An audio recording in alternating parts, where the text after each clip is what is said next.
Baik, kita lanjut ke bagian berikutnya, yaitu bagaimana membuat kunci jawaban. Tapi sebelum membuat kunci jawaban, ada beberapa hal yang harus kita sesuaikan. Karena ini namanya adalah Google Form. Sebenarnya kegunaan utamanya adalah untuk formulir, tapi kita bisa mensiasati ini sebagai salah satu media atau platform dalam membuat soal online. Tadi kita sudah buat 5 soal pilihan ganda dan kita ingin membuat kunci jawaban. Tapi sebelum buat kunci jawaban, kita lakukan settingan lebih lanjut, yaitu menjadikan Google Form ini sebagai sebuah kuis. Bagaimana caranya? Di bagian atas ada beberapa fitur. Nah, saya fokus di bagian setting atau setelan ini yang ada di sebelah tombol kirim. Klik di bagian setelan atau setting. Kemudian teman-teman akan melihat ada 3 bagian: umum, presentasi, dan juga kuis. Kita mulai satu persatu. Di bagian umum ini nyalakan atau klik atau centang bagian batasi satu tangkapan. Artinya adalah murid-murid kita nanti hanya bisa menjawab Google Form ini satu kali saja. Mereka tidak bisa mengumpulkan jawaban yang kedua, ketiga, keempat, dan seterusnya. Itu sudah di bagian umum. Lalu kita ke bagian presentasi. Bagian presentasi kita fokus di pesan konfirmasi ini. Klik di sini, tulis saja, terima kasih telah mengerjakan hal ini dengan jujur dan sungguh-sungguh. Ini pesan ini yang akan muncul ketika mereka selesai mengerjakan soal. Jadi kalimatnya pun bebas, terserah sesuai dengan kebutuhan.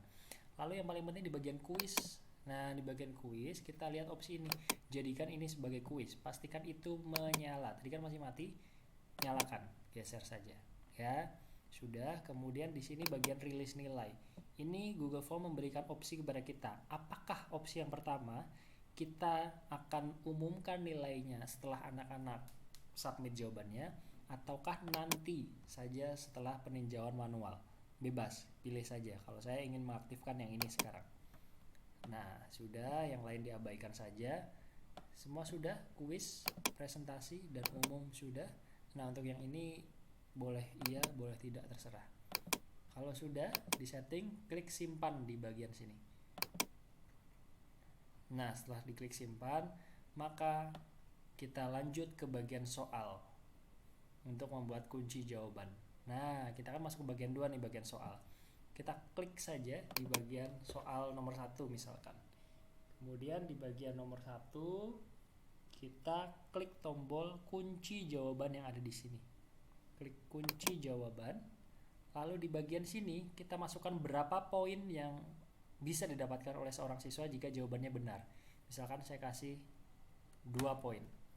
Nah, sekarang kita pilih kunci jawabannya yang benar yang mana. Ya, misalkan yang ini. Nah, maka otomatis kita sudah merekam kunci jawaban buat soal yang ini. Klik tombol selesai. Sudah ada kunci jawabannya, sudah ada tombol centang. Kemudian kita lanjut ke soal nomor 2. Kita klik di sini. Nah, kita klik di soal nomor 2 tadi. Lalu sama, kita ulangi prosesnya. Kunci jawaban. Lalu kita isi poinnya, misalkan 2 poin juga. Lalu isi jawabannya, pilih. Misalkan doesn't. Kemudian selesai. Begitu seterusnya untuk pertanyaan nomor 3. Nomor 2 sudah. Kita lihat pertanyaan nomor 3. Ini kan biru-birunya masih di sini. Ini belum aktif. Jadi untuk mengaktifkan soal yang ini kita klik saja nih di bagian sini. Nah, ketika kursornya berubah. Klik, lalu klik kunci jawaban. Isi poinnya di sini. Lalu pilih jawaban yang sesuai. Selesai, lalu lanjutkan buat nomor 4, nomor 5, dan nomor-nomor seterusnya. Itulah bagaimana kita bisa membuat kunci jawaban. Sampai jumpa di video berikutnya.